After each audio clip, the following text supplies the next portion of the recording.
There's no place to escape to. This is the last podcast. On the left.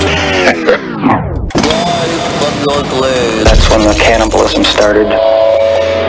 What was that? Now, I, as anyone knows, the true travesty of I was a sufferer. I was a victim. When? Of childhood obesity. I was a victim of it. I don't think that's true. I think your mother coddled you too much. I was a victim. You were not. But I do feel that if maybe we increase some of these childhood work farms like they used to have, that's a good idea. We could fight the obesity epidemic in this country, putting kids hard at work. Aren't you the one who has PTSD from your fat camp experience? You are not a victim of Hershey bars. All right, welcome to the last podcast on the left, everyone. I am Ben Kissel, staring at the beautiful Marcus Parks, and he's back from the West Coast. He's in studio with Carl Pinzer. Carl Pinzer. Is that how you pronounce it? Pinzer. Yes. Henry Zabrowski is with us in studio, which is awesome to see you. Yeah, I feel moist. But now that I have the sound hood in LA, that is way more moist. Yeah. That thing is like a giant, essentially like evil Klan's hood, but I mean evil like opposite. So it's like I love everyone. It's like a Klan's hood. You don't have to say evil Klan's hood. It would be implied in Klan's hood. It's the opposite Klan's hood. No, so I think what he means is that Klan's hoods are always evil, but his hood is not evil. It's evil to the Klan. See? It's more like opposite. It's like when you put a mustache on a guy and he's evil now. Evil then. Why do you get me in these conversations? How am I in this right now? I'm the anchor. We are talking about Carl Panzram today. Panzram, and this story, oh my God. Wowie, wowie, wow, wow, wow. That's a hot take, and I agree with it. I'm going to say, this man, I was sort of aware, because I knew about the quotes, and I've seen the pictures of his face, very mean looking, technically deviously handsome. Kind of, yeah. Yeah, kind of handsome, beautiful eyes, soft mouth. That kind of hair that goes back, looking a little bit like Kelsey Grammer. A little bit. Oh my God. We were on the plane, slight side note, we were on the plane coming back from Texas. Thank you, Texas. Thank you, Texas. That was a fucking amazing tour. Thank you for the wonderful homecoming. And Dallas was such a wonderful show. We came on stage, our audience is so nice, and Marcus's mother was in the back, and after the show, she said, you all came on stage, and I just started crying. It was really sweet. She's extremely proud. And your family was wonderful. So thank you, Texas. We're on the flight back. I just hear uproarious laughter in the row next to me, and I look over, watching Frasier. And they were I'm talking like it was like a Def Jam comedy.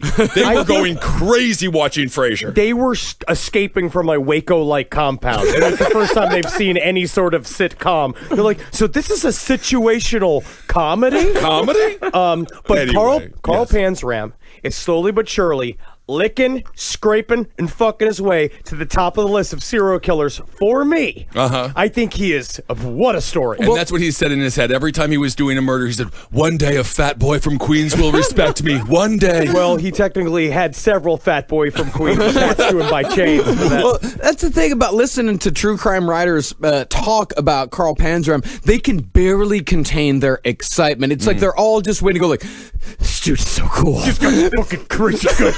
Guy, I mean, honestly, have you seen The Expendables?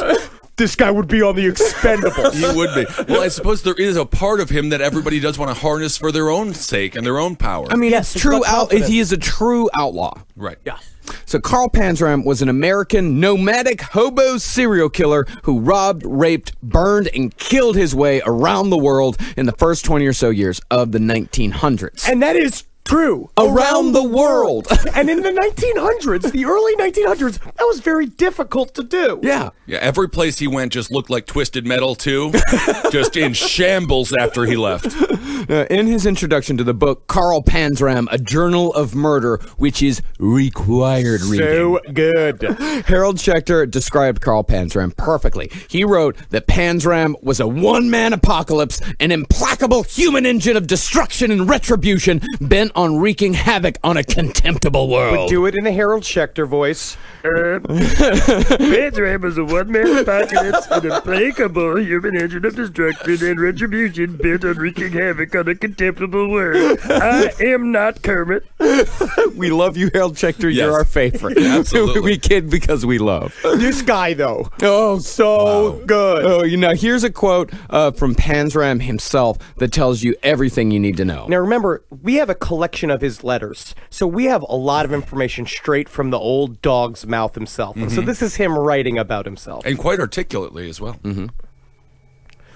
In my lifetime, I have murdered 21 human beings. I have committed thousands of burglaries, robberies, larcenies, arsons, and but not least, I have committed sodomy on more than 1,000 human beings. I used a nice word. That is nice. That is a nice I word. should get credit for using the nice word. Carl Panzeram does get credit for it. You don't. For all of these things, I am not the least bit sorry. I have no conscience, so that does not worry me. I don't believe in man, God, or devil. I hate the whole damned human race, including myself. If you or anyone else will take the trouble and have the intelligence or patience to follow and examine every one of my crimes, you will find that I have consistently followed one idea through all of my life. I preyed upon the weak, the harmless, and the unsuspecting. This lesson I was taught by others. Might makes right. It sounds like a bad guy from Metal Gear Solid. It's so good. It's like a video game, like you just beat one of the fat bosses who had a robotic wheelchair, and they're like, but it's not done yet. No, he's the living embodiment of a Nick Cave song. It is unreal, this He's guy. the gay Conan the Barbarian. He was raised by the sword. He lives by the sword. He does nothing but for the love of Krom. All he wants is to see people run from him in fear. Well, now I think we're channeling our Harold Schechter love for this. He is a murderer who did horrible things. Absolutely. We will get into the story. And guess what? He got it too. Yeah. Yes. Now, victim-wise, Carl Panzeram didn't exactly have a type, but with a couple of exceptions, his rage was focused mostly on other men. Panzeram's murders were all about power and dominance, especially if there was sodomy involved, which there was the vast majority of the time. Well, he specifically said there's not much fun in the world except for whiskey and sodomy. And when that's your quote, when that's your bumper sticker is like, I'd rather be sodomizing. Yeah. I just feel like it's like a Hank Williams Jr. song. He's like, nah, I can't put that sodomy part in. You know what? Beer from our horses. That's the song. Yes, here you go. You can have it. Now, the Carl Panzeram story is known to us because in the later years of his life, he befriended a prison guard named Henry Lesser. And after they became friends, Panzeram told Lesser, You are one of the very few people I do not wish to harm, unless you start wearing that male romper. It is a fashion travesty. It will not be around very long.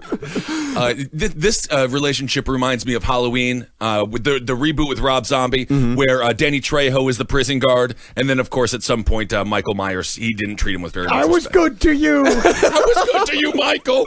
Lesser encouraged Carl to write an autobiography detailing his various escapades throughout the years, and Carl obliged. Now, this is one of the very few serial killers where the main source we're using is the killer himself. Now, normally, this is very unreliable. Normally. Now, and a lot of this is going to sound absolutely insane, but a lot of it has been fully or mostly verified by researchers, and in fact, no major statement that Panzeram wrote in his autobiography has been disproven. He gives sources while he's writing. You know, he'll be writing about a certain crime, he said, and then he'd say, look, you can go to this location in this town, check out this newspaper, and you will find an article about this crime that I did. And you'll also notice there's a Culver's, and butter does make a better burger, I can tell you that. But the book, Panzeram, what's the Panzeram, A Journal of Murder. And the book, Panzeram, A Journal of Murder, does such a great job of keeping the footnotes together. So you go and you learn. It is one of the best true crime books I've ever read. Yeah. And also, Carl Panzeram, an incredible writer. Very, very good. He actually is. And the guy, Henry Lesser, he spent 40 years carrying these letters around before someone finally published them. Because they said no one wants to read the gibberings of a maniac, and then thousands of little fat boys like myself went, I do. I'll check it out. Now, the biggest lie anyone could find that Panzram told is that he caused $100,000 in damage when he burned a building down, when in fact the damage was estimated to be around $30,000. I mean, it's not exactly a lie. He's just guilty of not knowing how to appraise real estate. Technically, that's just a Zabrowski way of telling a story. Yeah, he didn't realize that he burnt down a place that was filled with nothing but IKEA furniture, which is a very discounted price. Now, for me, the most amazing thing about Panzram is that the only reason why we know of him today is because he decided to talk. Well, I think a lot of the guys that are in Panzram's oeuvre, the type of man that Panzram was, don't do a lot of talking. Or do a lot of writing specifically. Or reading or anything but sodomizing and murdering, and then probably getting murdered on a train. Yeah. Well, being sodomized, perhaps. Now, that's the thing, is that it's impossible to know how many dozens, if not hundreds, of Carl Panzrams existed in America that we will never know about, especially in this time period, because it is important to know that Carl Panzram is very much a product of his time. Well, I was talking about it with Natalie, and we both compared him. It's like, I would see Carl Panzram as an incredible villain. As a part, same thing as H.H. Holmes. Same level, also created by this time period, which is, then it's transitory. Yeah. There was no highways. There was no way to get out. Essentially, the West was still kind of like the West, but it wasn't. There was like a weird ass transitional period. Well, this was a super weird transitional period. The like late 1800s, early 1900s. The West was pretty much settled by this point. There were still a couple of Indian wars going on, but it was still extremely violent. And this was at the tail end of the settling of the West and the tail end of the Civil War. The Civil War was not that long ago. The most violent period in American history had just happened. So by this point, Americans were pretty much used to violence. It's like, well, we just live in an extremely violent country. And this is the way things are. And of course, when they had that violence, they had to meet it with equally brutal punishment in the American penal system, which Carl Panzram is without a doubt a product of. And it was before the corporate overlords took over in the 1900 election with McKinley, and before the oligarchy that we're living in now began. So it was a wild time all around. And when do the reptilians get in? I think they're somewhere in this time period, but Carl Panzram is different. It reminds me again of Manson, where he is he was taught punishment by us. The U.S. government and the penal system punished Panzram so hard that he just shot it back out the back door, and he just became harder and meaner every single time they heard him. It seems like he had a slightly different experience in jail than Charles Manson, who learned how to play guitar. That's true. It seems like Panzram might have been treated a little bit worse. But if maybe he had just paid a little more attention when he was in the band, which we're going to find out later on. He was in a prison band for a little while, which is absolutely hilarious. Yeah, he always said, I was too dumb to play music. Oh, poor. See, now I feel bad for him. Do not feel bad for him. I don't feel bad for him. But before we get to Panzram's many, many years spent in prison, let's start with his birth in 1891. That's Ken Burns music. Panzram was the youngest of 5 kids born to German immigrant dirt farmers in Minnesota. He said, I've been a human animal ever since I was born. And I'm not talking about like a parakeet.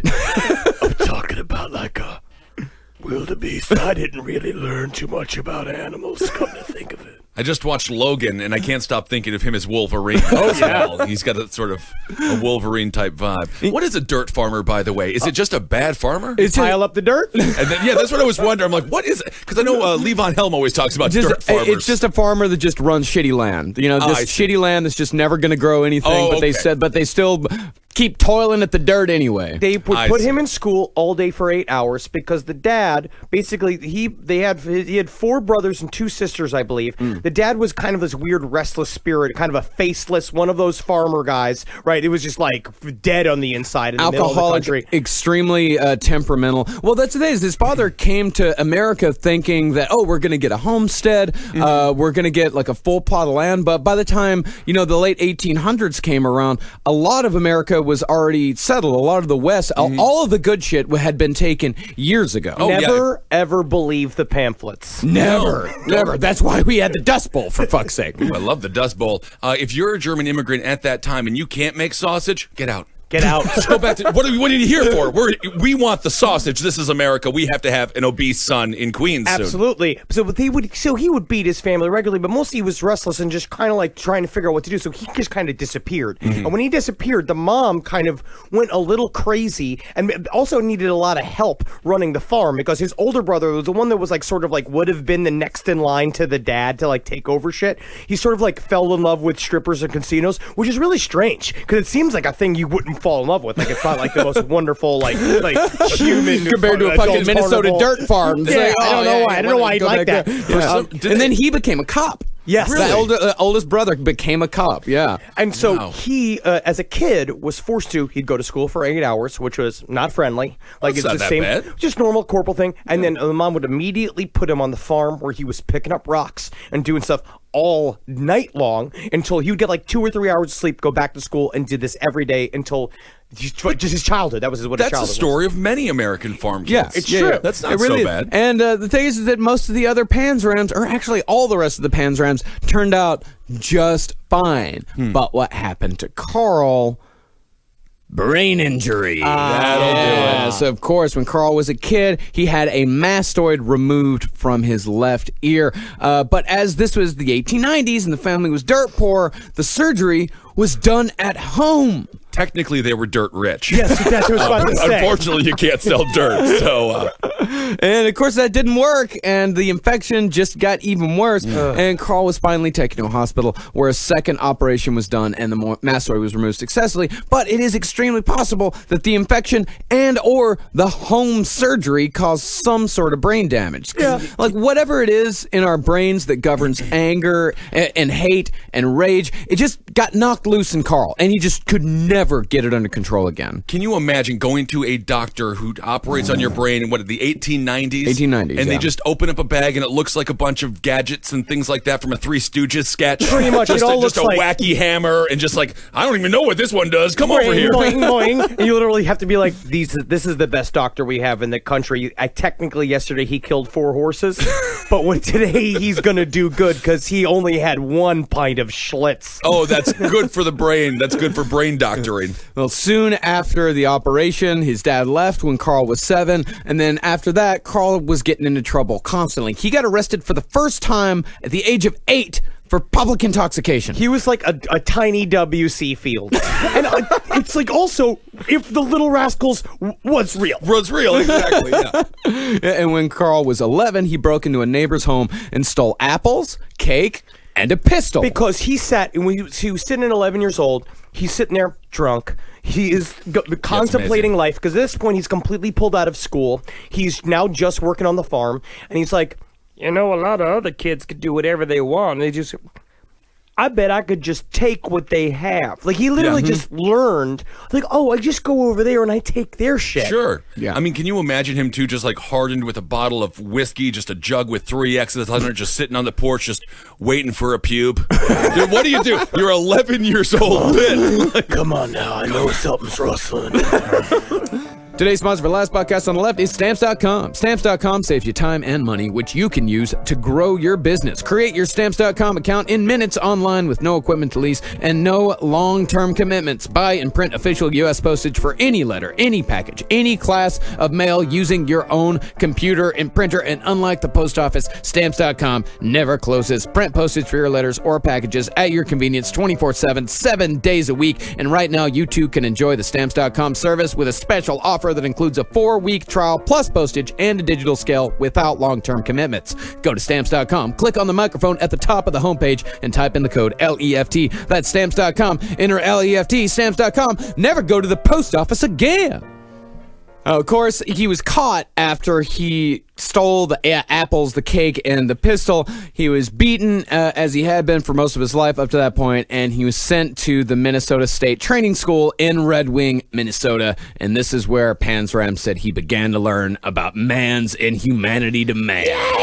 True story about Red Wing. I was in there with my friend Noah. He lived in Red Wing. His father was a pastor, and I think he's a big fan of the show. Wow. And I got food poisoning from a bratwurst. So you're telling me that I don't know about the horrors of Red Red Wing? I think that I do. I couldn't have bratwurst for months. I just don't know if you earned the baby yet. I don't know. Yeah, we'll get into that. Oh my God, that's a horrible thing.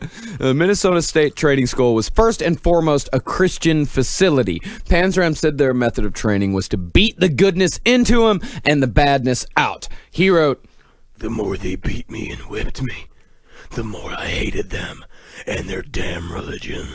Yeah, it's not a good way to get people into your faith. Beating the living hell out of them. It's not the Hell's Angels, for crying out loud. Certain people, it brainwashes you. It's essentially brainwashing. You put them in a big square, and you do a thing where it's like that's all they hear all day long. You change their thinking. You beat them, and you beat them, and you beat them. The idea is to create little robots. Right. That's what they thought they could do. yeah, you beat them down until they finally they choose to join you. I mean, it was a lot. It's like what we did to a lot of Native American tribes, is that we killed them until they loved us. Yeah, and it's what was it, the Quakers who invented solitary confinement until they deemed it too demeaning and torturous. That's what they used to do to try to get people back to the faith. Also, but I always say gummy bears. Give me a gummy bear, and I'll go to a Scientology meeting. Also, a really good way to re-up your commitment in a relationship. Cut off all outside. Oh, yeah, that's healthy. Absolutely that not. Fixes everything. Yeah, absolutely the opposite of that. When Panzram got to the school, he said a man named John Moore sat him down, explained the rules, and examined his penis and rectum thoroughly. You got to. I don't know. You can't have kids just in there with any sorts of candies, candy canes, candy corns up inside these holes, up inside their penises. I don't know. He then asked Carl if he had ever committed sodomy or had ever had sodomy committed on him. And when Carl told the guy he didn't know what sodomy was, Carl said the officer explained it to him in great detail. "Quote unquote great detail." Yes, it sounds quite disturbing. So this is one of the first incidences of his. I guess he was being preyed on as a youth as well. Yeah, this is one of his first experiences in the outside world. Outside of the Minnesota Dirt Farm, the small city where he was living. He shows up to this reform school, and it's just immediately there is a middle-aged man fiddling with him. And you know what it is, too, is that think about the people that are hired to work for this sort of establishment. Oh, yeah, sure. You find out your job is that you literally just beat children all day. Who do you think you're going to get? Yeah, exactly. Yeah. Well, that's these people... Or maybe they come in good, and then they just get institutionalized in their own right. Well, the reform school employees, they were said to be worse than prison guards. They were underpaid, they were undertrained, they didn't know what they were doing. They just shoved them in there with all of these children, and they're like, figure it out. Yeah, fix them. Fix them. That's not going to help. Now, Panzram said that during his first year at reform school, he'd get a beating every Saturday night as routine. Like Donald Trump has been with Saturday Night Live. Oh, that's really funny. Yeah. Oh, my God. It's like Melissa McCarthy Old Spice that's what she's calling them. I Spicy. should be a comedy blogger. That was a good topical reference. That was really good. I'm giving you credit for that. That was really good, Saturday Night Live. Now, sometimes he would just get a few more beatings throughout the week for good measure for various things like kicking other boys, using bad language, or filling his hat with sugar from the dining room. Little rascal. Yeah, that last one is kind of adorable. He just did little kid crimes. He did all these little kid crimes. He technically got in there for stealing cake. And the gun. And a gun. Well, that was fun. Yeah. Yeah, it was like cake and apples, and then he saw the gun as well. At this point, like Panzram going to reform school, like he wasn't gone yet. No. He absolutely was not. He was just a little boy on a dirt farm who had rage problems, who technically needed a hug. Yeah. He seemed like he was 2/3 of a little boy, because it always seems like, kicking boys, okay, that's not very good. But then stealing sugar, it's like, okay, that's very childish. Yeah. Apples and pie, that's very childish. He also the gun is a fairly adult maneuver. He also hit puberty at the age of 7. But he's going, all of a sudden, he was like, hey, everybody. They went, I need a shot of whiskey.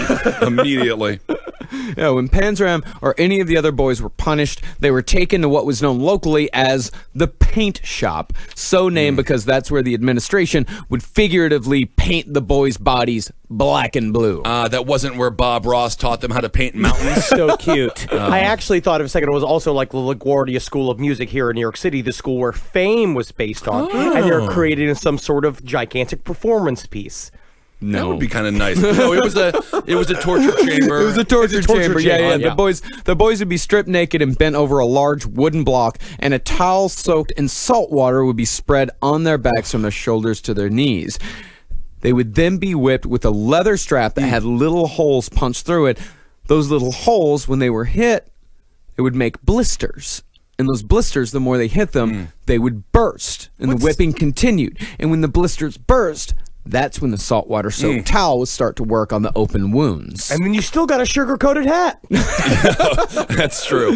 And by the end of all that, Panzram said, Naturally, I now love Jesus very much. Yes, I love him so damn much that I would like to crucify him all over again. I mean, this is just such sadistic stuff. Yeah. For people to come up with this and then to use these tortures, almost prisoners of war. This is Guantanamo Bay stuff. They're kids. I mean, and these are children. They're 11 years old. It's unbelievable. and they came up with even weirder shit than that. They actually made a no-shit paddling machine, which was a spinning jenny outfitted with paddles that would spank the boys over and over again when the crank was turned. It does sound like kind of a funny Benny Hill sketch, but I know it's not funny because it's very real. It's only funny if there's a nude woman with balloons in front of her breasts in front of it, and then that actually turns into a Republican senator's house party. Also, these kids would go through the machine, and the old men, they invented this machine. They would, like, all the guards would, like, come up with new fun ways to torture the kids, and they thought it was, like, funny. Right. And they would just be sitting there cackling and drinking as these kids are running through the paddling machines. But they said specifically Carl Panzram immediately learned to not scream or cry, and he would just do it silently. Yeah. Now, possibly the worst idea the guards came up with to punish Panzram was to make him wash dishes and wait tables in the officers' dining room, giving Carl access to the officers' food. Ooh. He would urinate into any liquid that was going to the dinner table, and he'd jerk off on the ice cream and any dessert that came in front of him. Awesome. And he said they enjoyed it too because they told him so. I don't. This is the closest he's ever come to a practical joke. It's a practice that continues, but also, you know what's interesting is that a lot of sweet things, specifically ice cream, whether it's like a chocolate or vanilla, it's nice to have a little salty thing because it helps pop the flavor. Sure, that's what he was thinking. He was doing it for culinary reasons, not because he wanted to get back on his aggressive torturers. Guy Fieri has an entire series of sauces called donkey sauce. Yeah, it's Guy Fieri and donkey sauce is amazing. He's got a kick. And after Carl got tired of just... Now I just can't think of a diners, drive-ins, and dives without Carl Panzram being the chef. And be like, so what's your special recipe? I make salt. That's out of bounds. And that it's very illegal and you should probably go to jail. Out of bounds. Well, after he got tired of jerking off on the ice cream and pissing in the soup, he tried to kill the officers with rat poison. But thankfully for the guards' sake, this was the only time Carl got caught putting something in the food. He was beaten and promptly taken out of weight service. The paint shop, the spanking machine, those tortures are among the most tame that Panzram and countless other inmates would go through while in the American penal system in the early part of the 20th century. And that's the thing about the shit that Panzram went through. He might have been one of the most evil motherfuckers to ever exist, and he may have even deserved a lot of the shit that came to him later on in life, but it wasn't just him who got it. Countless other people had to go through the same shit, and it did nothing to make any of them better people. And in fact, as we'll see, it just makes them worse. Well, back in the day, they pretty much assumed that prisons were like, we're going to essentially try to kill you, and you have to defy us by living. Yeah, like, we're literally going to just grind you down because it was kind of weird. It was kind of part of like the Skinner idea of like human. I don't know when that popped up. When psychiatry really started talking about human beings are machines, and that you can if you change someone's behavior, then that's all you have to do is basically just cure the symptoms, and then mental health will go back to normal. Like once basically you break somebody, but then we're learning you just make bad people worse. Yeah. This is also why if you did hang out at a bar in the 1920s or 1930s and there was a quiet guy who was drunk, don't go like trying to open him up like an oyster, because the first things that come out of his mouth will just be like that, what's that horror movie where they just open their mouth real wide and screams come out in a bright light? Are you talking about the Ben Kissel story? That's my favorite horror film. Either way, it's horrifying. Well, reading the Panzram journals, that's sometimes what it feels like, where you kind of have gotten cornered in a bar by the meanest motherfucker that you've ever met. And at first you're like, oh, okay, yeah, these stories, this is kind of bullshit. But the more he talks, the more you're like, oh, I need to extricate myself from this conversation now. Because also we're going to find out Carl Panzram's very lonely, and then when you do get cornered by him, things escalate with him very quickly. Yeah, especially if you're from Oregon. We'll get to that later. So the more that Panzram got into trouble, the more the guards beat him. And the more they beat him, the angrier and tougher he got. then he came upon a way of dealing with shit that he would carry with him for the rest of his life. If I couldn't injure those who injured me, then I would injure someone else. They call me a bit of a grouch. That's a nice word for what he became. He is literally the race of human called a grouch. Okay. 1905, Panzram's brother drowned in a logging accident on Red Lake River. Naturally, Panzram's mother asked if Panzram could be sent home to help out on the farm. They were down a man. But the superintendent of the reform school denied the request, saying that Carl hadn't made enough progress yet. And as retaliation, like Carl would do time and again, he set fire to the building where the infamous paint shop was located. And at this point, he had to be a hero to all of his peers. But they didn't know that he did it just yet. It was a thing where we're going to find out that he does this quite a bit, where he sets these fires, and normally in a serial killer's case, it's a sexual release. So we're starting to get the pieces together. He had a brain injury, and he was deeply into arson, but this was just like, God, he was such a fucking holy terror. He just burnt down every single thing. Oh, it must have been great to see that horrible building burned down. Well, with him, it was always about revenge. Yeah. When you read his letters, every time he burns something down, it's always in retaliation to something else. He's a man of weird principle. Yeah. Very strange principle. Everything, he is, if I were to use a word to describe Panzram, it is deliberate. Like, everything that he does has a reason. Whether he's trying to get back at somebody else in the earlier part of his life, all of it has a reason, and that's what makes him so terrifying. He's not like a Richard Chase, there's comfort in the Richard Chases and this idea of being, well, sometimes people go wibbity wobbity and they do a bunch of weird fucked up shit, right? But he literally, if he wanted to do something to you, he would do it. Yeah. So after burning down a fucking building at the age of 12, Panzram got a tip from some of the smarter boys that if he ever wanted to get out of the reform school, he needed to, at the very least, give the appearance of loving Jesus. And it worked. But Panzram naturally left a little bitter. He's a little bitter. About the whole experience with the Christian reform school. Yeah, that makes a little bit of sense. Yeah, and not like commercial actor bitter. No. I mean, I was bitter, and I went to Catholic school, and I just had to go to Mass every now and again, and I got yelled at, for saying horrible things to teachers. And I was bitter, and that was technically, I was the one in the wrong. I've been taught by Christians how to be a hypocrite, and I have learned more about stealing, lying, hating, burning, and killing.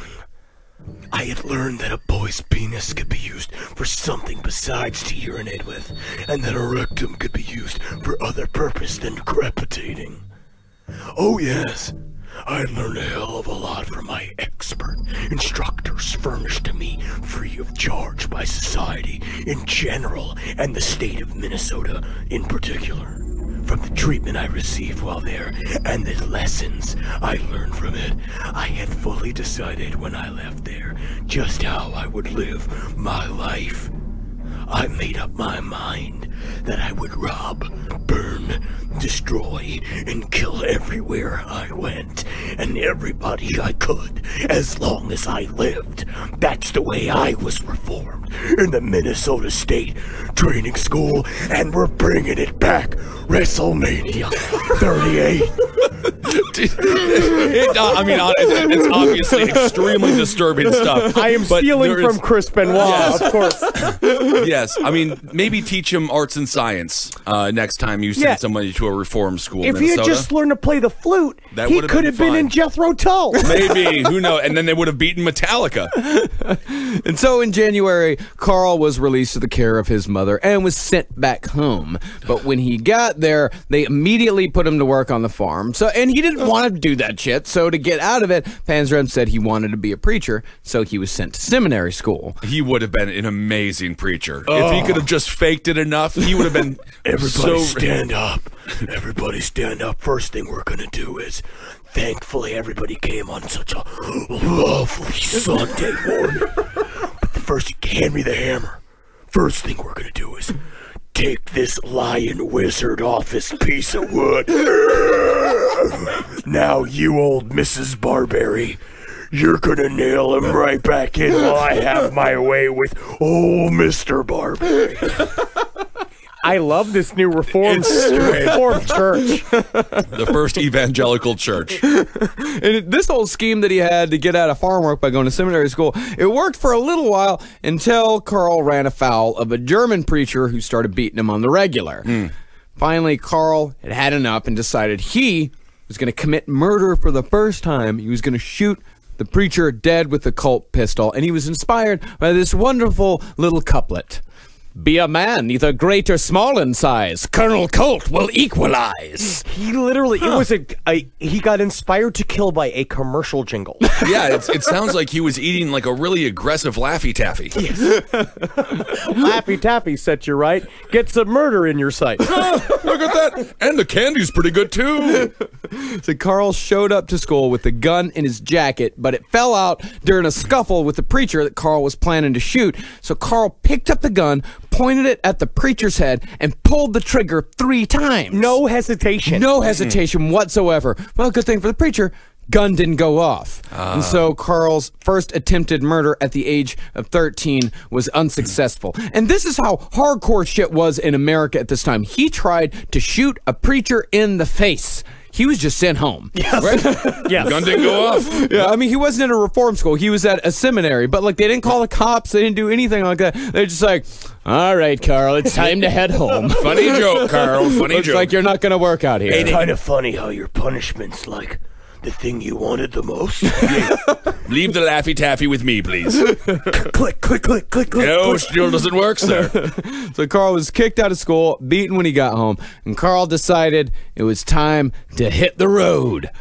At 13 years old? 13. Is he like a cartoon mouse? How is he just like, I'm going to see the country? This was back in the day. Technically, this is a Bob Seger song. Yeah, I was thinking it's a Johnny Cash meets Bob Seger kind of situation. Yeah, but as cars weren't going to be commonplace for another couple decades, hitting the road meant riding the rails. And riding the rails meant hobos, bindle stiffs, mush fakers, and roustabouts. See, I do love this if you got to stay at a really nice Airbnb every 12 hours. See, you're just talking about taking a train. Yes, that's what I'm thinking Just about, a yes. train, just an open-air train. They had Yes. to sleep behind a coal thing. They learned there was ways to hide on a train, because normally you have also railmen and rail breakers, guys that are walking around like looking for people that are hiding railroad on- bulls. Railroad bulls. Oh, yeah. No, yeah. Listen to any Woody Guthrie song. You're going to hear a lot about railroad bulls. But I remember this one definition. So at the time, there were 3 levels of homeless workers, right? There were bums that never work, tramps that only work where they have to, and hobos that travel to work. They travel and work. Carl Panzram is not our first. This is the very first version of a hobo serial killer. Very interesting, and slightly different than a drifter serial killer because they didn't have access to cars. Yeah, exactly. Yeah, I would say that a drifter does necessitate a car culture. I think so.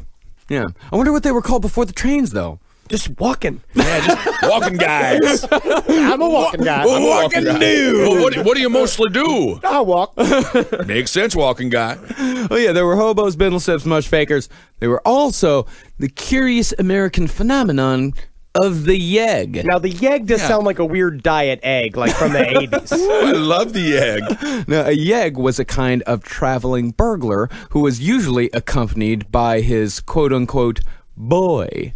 And not boys and like, oh, he's my boy. That's my boy. That's my boy. Yeah, that's my boy. No, it's a young boy who got roped into riding the rails with a criminal. I see. So yeah, it was a kind of weird, like, pedophilic criminal tag team that would ride the rails, and that's the thing. There were so many of these guys. They had their own subculture in the hobo world with their own like rules, value systems, and traditions. Wasn't there a scene in the remake of Dennis the Menace from the 90s where this exact thing happened? Holy shit! Yeah, And they're eating the beans. Yeah. That's a yegg. Yeah, and Dennis the Menace is the boy. So that's what I kept saying. We've already talked about this before, about Dennis the Menace is obviously doing all of these dastardly little things for the negative attention, and finally be like, oh, Mr. Wilson, I did something so naughty today. I don't think what he are you tried going to do about Get out of here. it? Boy, get out of here. I don't know. It seems like I need to tie on my cute little shoelaces and I got my skin. I'm the victim here. Get out of here. Boy. Get out of here, boy. No, here's an example. I found this. I looked up yegg on. I just love this. I looked up yegg on just in the dictionary to see if I could get a different definition of it. This is an example of yegg being used in a popular 1917 crime novel called Slippy McGee.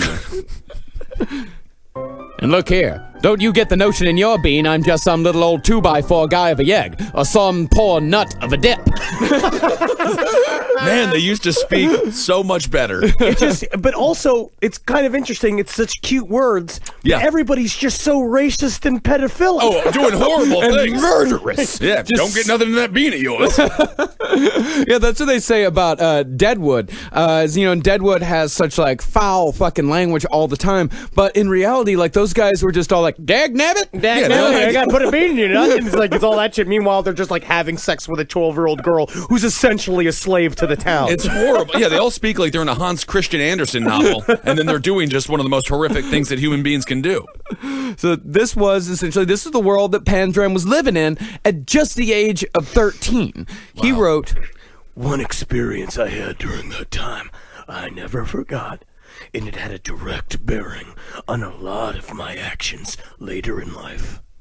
And that experience was being gang raped by 4 hobos in a boxcar in the middle of the night. I mean, he was a young kid that obviously was a tiny bit hardened. He was kicked out on the street. He's out. He's riding the rails. He's alone. He sees a bunch of people. And the way it was is that he approached 4 guys. They all seemed really nice, and they were sweet to him, and they were like talking about it. And finally, they were like, "We're gonna do this thing to you that we all like to do to each other." And he's just like, "I don't really know about that." And then it became a very seminal experience for him. Well, naturally, I mean, this will be a turning point for anybody's life, and specifically if you don't have a therapist or any kind of psychological support, if you have nothing, and a traumatic a situation like this occurs, I mean, he was really doomed. This is what changed Carl Panzram. Yeah, absolutely. Like this experience very here, intense, horrible sexual assault. Yeah, horrific. I mean, and this is like what he pretty much did is that he transferred that trauma that he suffered in that boxcar one night to hundreds, if not thousands, of other men in his 38 years on this earth. I would bet thousands. I would bet thousands. I actually did a little bit of math, and the math, like say he started at 15, ended when he was 38. He absolutely could have done that. And I don't want to see that equation that you worked out in chalk on your wall. But it's Carolina hiding in the bathroom. So what you working on? I'm working on a math problem. 5 men times 10 men. But yeah, because you're going to find out later in life that this is just what he would do. He would go from town to town, he'd rob people and say, "Drop your pants," and then he would just go around her, and it's very, very fucked up. Now, not too long after that, Carl ran into a group of men in a livery stable. They were all getting drunk, and they said, "Hey, Carl, we got some beer. Try the beer, but the whiskey's better." So they just kept giving him more and more to drink, and they got Carl so wasted he passed out, and he was again gang raped. And this happened a couple months between each other. And about this, Carl wrote, "I did not want to learn these lessons, but I found out that it isn't what one wants in this world that one gets. Force and might make right. Perhaps things shouldn't be that way, but that's the way they are. I learned to look with suspicion and hatred on everybody. The years went on, and that idea persisted in my mind above all others.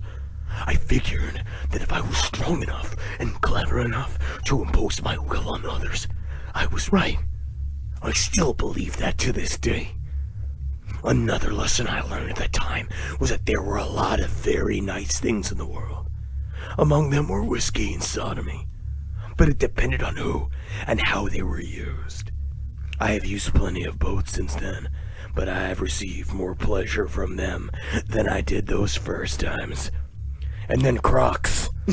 Oh, Crocs are a very nice thing. Yeah, I mean, if he was just around in a different situation, he's just a human being. Obviously, he has some, intellectual ineptitude. Yeah. He could have just been Roger Stone. I mean, like, he could have been anything. It's so unfortunate. We hear this time and time again on this show with these stories. The situations that they were thrown into, unbeknownst to them, not because of their fault. And obviously, he could have made personal so you're just saying changes. He could have just been a different kind of evil? Yeah. Basically. Instead of being the kind of like hobo evil, he could be like political evil and like contribute to the deaths of hundreds of thousands. Effectively instead of just evil. 21 or so. Well, I guess I did just say that, yes. But I stand by the statement. Well, also, we're going to also find out later on he was actually very similar to Osama bin Laden or someone that wanted to be a terrorist. He really, this feeling is going to expand to a global attitude. Well, really, if you check out Carl Panzram, like some of his fantasies later on, like understanding Carl Panzram, you kind of get to understand the mentality of a terrorist. Timothy McVeigh, like these kind of people where somebody who's about to pop off, he wanted to do a bunch. We're going to get to it. It's very, very interesting. It's really fucked up. But also, he was born, so he was born into this. He was made worse by this, and it's very similar to Eileen Wuornos. I was thinking that as well. It sets up that series of validations because that's really what it is, right? What we talk about with serial killers all the time. It's looking for what is the thing that finally says yes to the dress that I can start killing again. And so this is one of those things that gave him his motivation. And Eileen Wuornos uses that as like her thesis statement of being like, the world treated me like shit, so I treat the world like shit. That's all they know. So Carl spent a few more months hopping between boxcars, robbing the whole way until he was arrested for burglary in Butte, Montana, and sent to another reform school.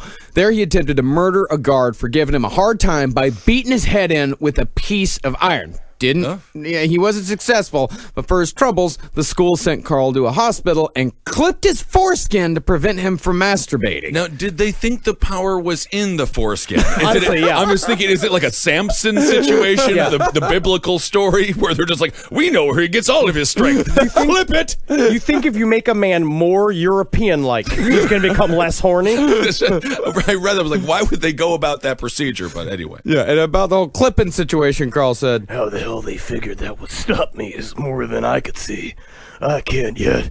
It's like cutting Beethoven's fingers off. He would have learned to play with his feet. Possibly true. So when Carl was at that reform school, he made friends with a kid named Jimmy. So Carl and Jimmy escaped together, which was the first of Carl's many successful and unsuccessful jailbreaks. Now, this is probably the only true happy period of his life. Yeah. This, 8-month stretch with him and Jimmy going around doing their favorite thing in the world, which was rob churches and burn them down. Yep. That was their favorite activity. I understand. They were getting a lot of it out. A lot of their anger towards the church out. With stealing and burning. That's another thing with Carl Panzram is that, because he was treated that way in the Christian reform school, that's why he loved robbing and burning churches. God, it's like Nordic death metal. See, you're getting on Harold Schechter territory now. It is like Nordic death metal. It's so cool, dude. And if he had learned how to drum properly, my God, he would have been such a good death metal drummer. He really would have. Yeah, another thing they would do is that they would shimmy underneath boxcars that were transporting wheat, and they would drill holes in the bottom of the boxcars right before the train took off from the station, so all of the wheat would be trailed behind the train on the tracks. Again, it sounds more and more like the plot of This Is Not Little Rascals XXX. That, to me, I know it's a massive pain in the ass, and they probably cost thousands and thousands of dollars in damages, but that's a childish thing to do. Well, they're just little mayhem machines. Right. They're just little jokers. Eventually, the two split in Fargo, with Jimmy going to jail for burglary and Carl heading back home for a couple days before going out west again. And there, for some reason, he decided to join the army. Well, it seemed like, actually, this is a part of history that I don't really understand. I don't know if you know more about it. It seemed like there were a lot of unofficial armies in that time period, especially in the weird borderlands. More militias, maybe. There was it was more like there was like a territorial army. There was a foreign army, because at this time, the Indian Wars were just winding down. Yeah. The Indian Wars, the major Indian Wars had only ended maybe 10, 15 years earlier, but there were still a lot of skirmishes happening across the American West with little pockets of resistance with certain Indian tribes.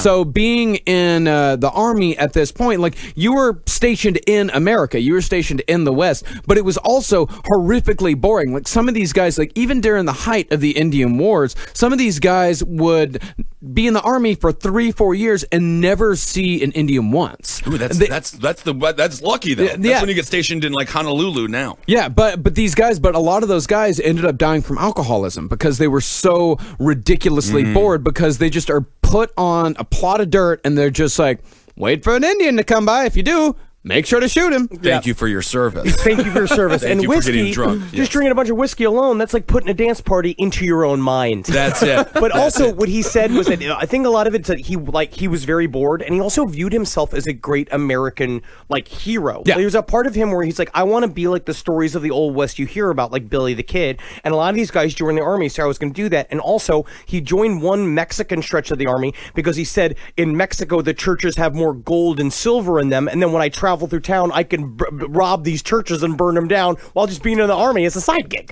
Wow, he is thinking. He is thinking. I would love to see him on Shark Tank. So what's your industry exactly? I work at crowbars and I sell crucifixes. I'll invest. Well, the weird thing about Carl is that he has a romantic streak. He does. If you read his writings, he has a very romantic ideal of himself. Because when he stole that pistol when he was 11, he said he did it so he could be a cowboy. I mean, he wanted to be a cowboy so he could kill Indians. But it's still this romantic ideal of a Wild West American. But it's also that weird idea of people joining the army specifically just to be able to have a legal reason to kill somebody. Yep. Yeah, my friend tried to do that, or not really a friend, a strange, fairly strange guy that never really spoke growing up. But then it turns out that he did not enjoy getting yelled at. He wanted to do the murder part, but he did not like the break me down, scream at me for multiple months part. That was pretty much Pantram. Yeah, you used to be a police officer in the South. Probably. Yeah, Carl, he lasted a month. And then after a month, he was caught trying to smuggle out 2 army overcoats, a suit, and a shitload of gold collar buttons. Yeah, he was planning to just go to town, fence them real fast, and then come on back. But they caught him immediately. He's not a smart criminal. No, He he's was not. going to make a really, really well-dressed scarecrow.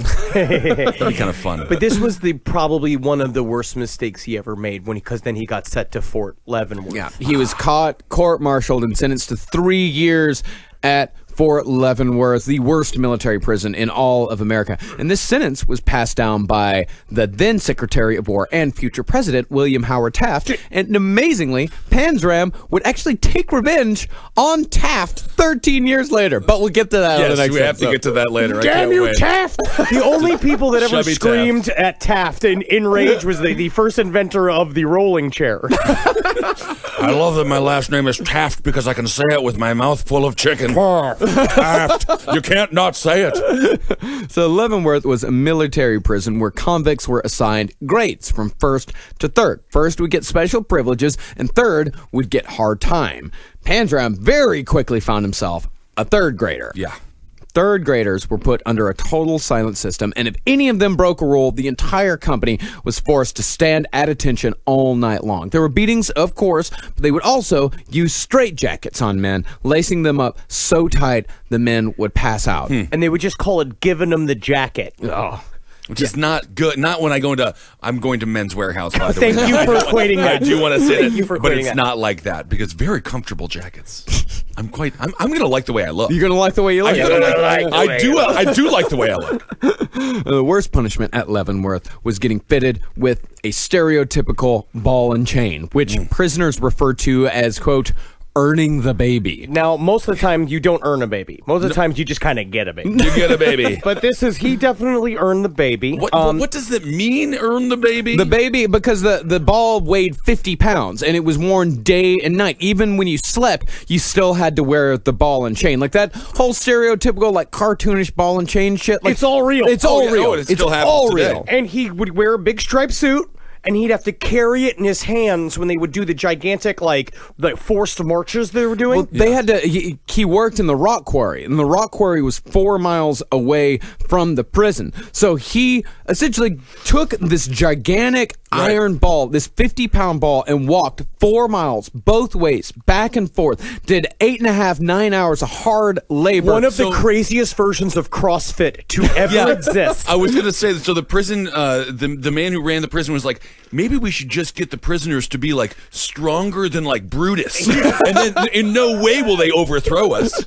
Yeah, he did this for six months of that every single day. And this is what he wrote about that shit, what that did to him. God, good Lord, was he fucking strong. At this time of my life, I was about 20 years old, 6 foot tall and weighed about 190 pounds of concentrated, hell-fired, man-inspired meanness. I was as strong as 2 or 3 average men and half a Spider-Man. But all of that treatment did one good thing for me. The worse the food was, and the harder they worked me, the stronger I got. I quit my old habit of masturbating because I couldn't do that and the hard work and punishment at the same time. He's masturbated so much Yeah. that the work kept him from masturbating. Right. Oh, I would love to see him as one of the coaches or trainers on The Biggest Loser. Good.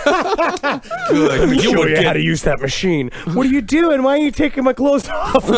I'm showing you how to use the machine. Oh, right. Good Lord. Maybe we shouldn't have him do that.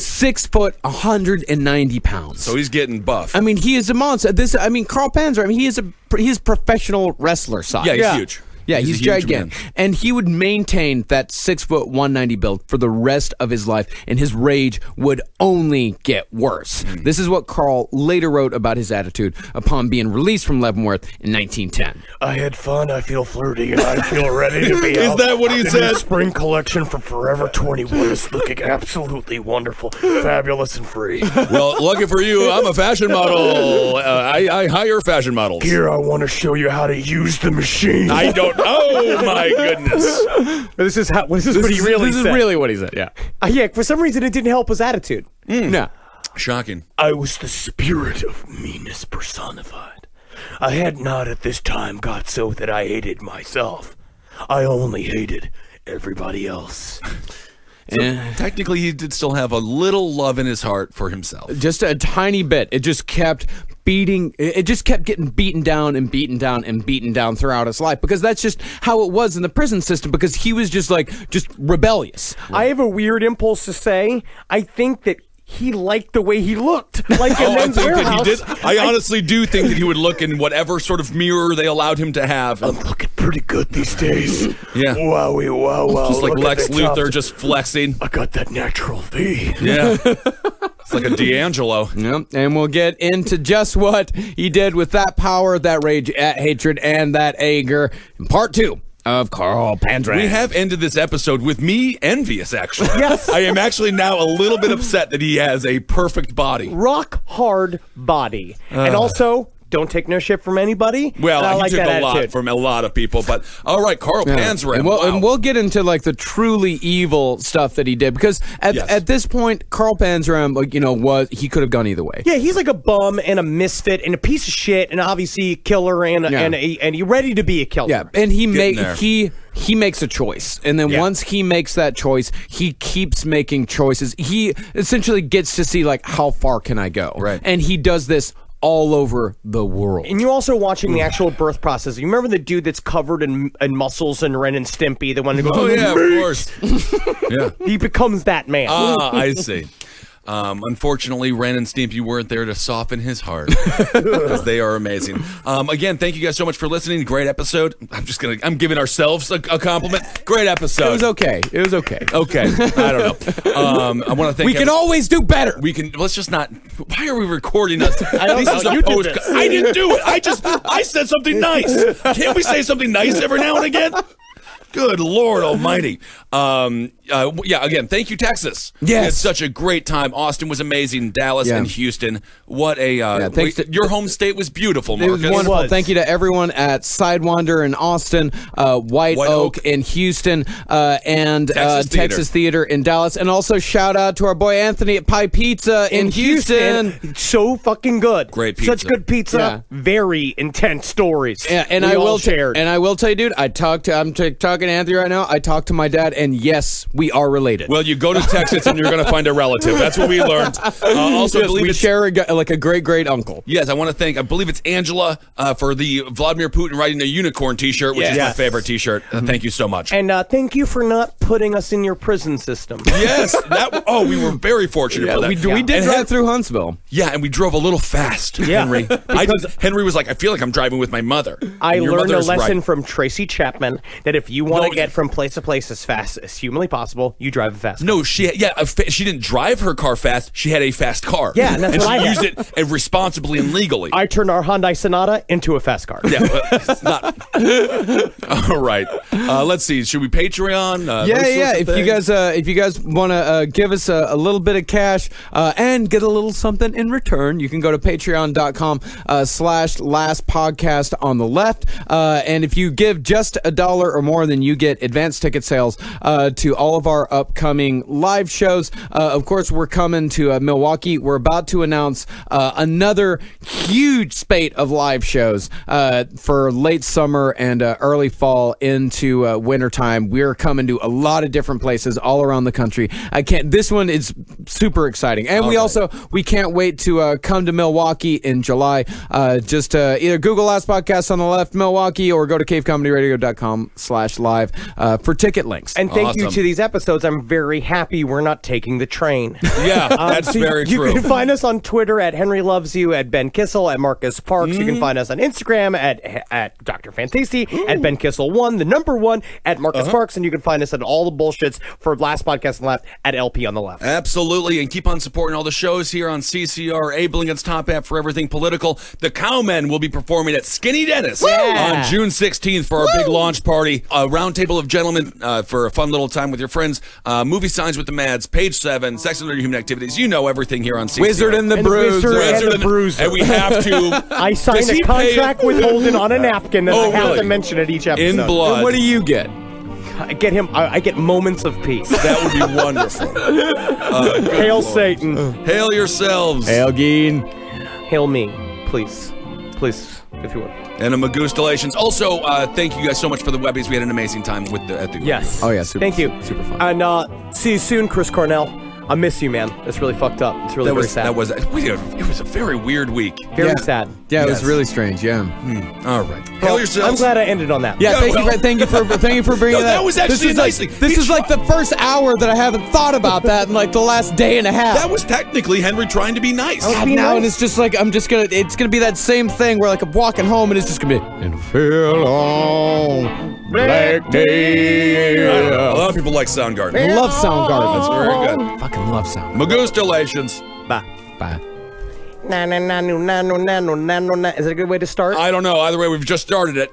So these are the Patreon shout-outs. Thanks to everybody who donated. You are the reason we exist, and we love you very much. Love your money. Love your support. Love your money. Love you as a people. I love your money, and I like you. I like me. All right. We're friends. We're all friends. All right. I want to thank Brian Harris. I want to thank Mitchell Ebert, April Bryant, Rachel Domelt, Creighton King, Gareth Hook, Matthew McCary. Thank you, Matthew.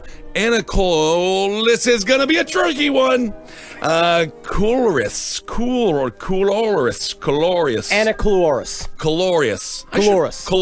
Anna Coloris. I think I know her, though. Oh, nice. Thank you, Anna. Hey. Janelle Graves, Ryan Erico, Christina Norton, George Davanos, DJ Loves Farts, Meat Sauce Butt Juice.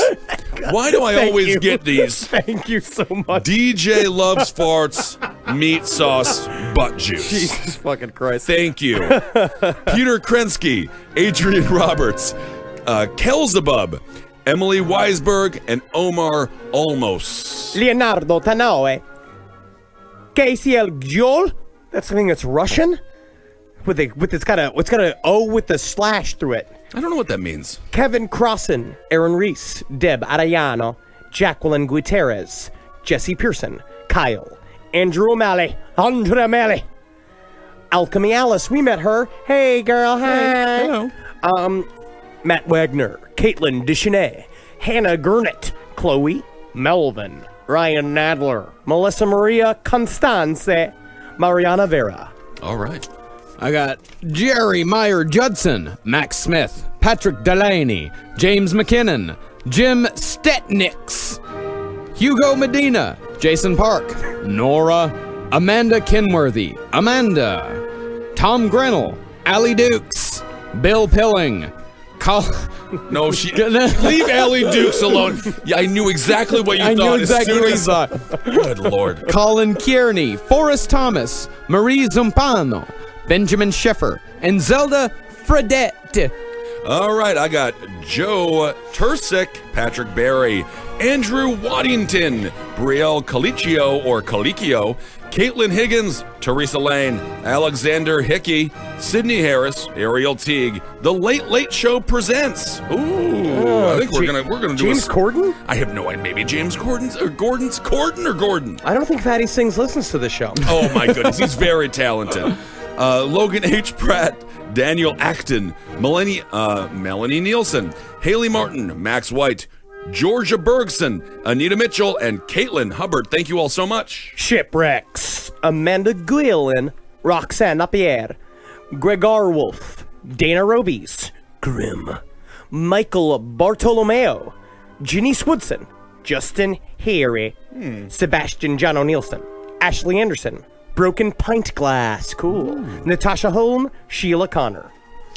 Alex Sheila Connor. Alex Bergman, Jesse Fullerton, Ryan Harrig, Nick Bodyford, Vapey McVape, Vape Life. Vape Life, Chunky Clouds, Tim Rafferty, Stephen Bukalik, Britt Slayton, Allison Kite, Megan Geiger, Patrick Seba, Isaac Van Duyn, Katie R. St. Pierre, and Zach Casper. All right, I got a couple more here. We got Squally Green Thumb. I hope that's your birth name. Squally Green Thumb, Laura Mulligan, Tabletop Minions, Annalise Van Dyke, Don Smith, Colin O'Donnell, Austin Nader, Savannah, Rhiannon Sutton. Rhiannon Sutton. Good. Rhiannon Sutton. Jason Lay, Amy Wilkins, Nicole Adams, Evan S. Parliament, Pat Fode, Vanessa Murray, Nerd Girl Cosplay. Thank you, Nerd Girl Cosplay. Bryce Laughlin and Mike K. Thank you all so much from the bottom of my heart. Sean DeHaan, Natalie Douglas, Marcus Frey, Ali Anver, Ricardo Iraguas, William Yeager, Some Splicer, Nora Rubinowski, Dana Kitchens, Kate, Nick Koteski, Elizabeth, I love it. Kelsey Morrison, Veronica Lee, and Justin Woolley, who I believe we know as well. Yes, Hail I think Satan, so. I've seen his fucking ass around. Sure. Yeah, we've seen him around. All right, well, thank y'all very That's much. it. Yeah, No, that's thank it. you. We got a show. We got to get out of here. We got to let the brighter side record. All right, Yeah. check They're out coming back with some new episodes. Yeah, and we gotta line all the seats with plastic for Ed Larson to sit on. Hail yourselves. Hail Satan. Elgin. Hail me. Magustalations.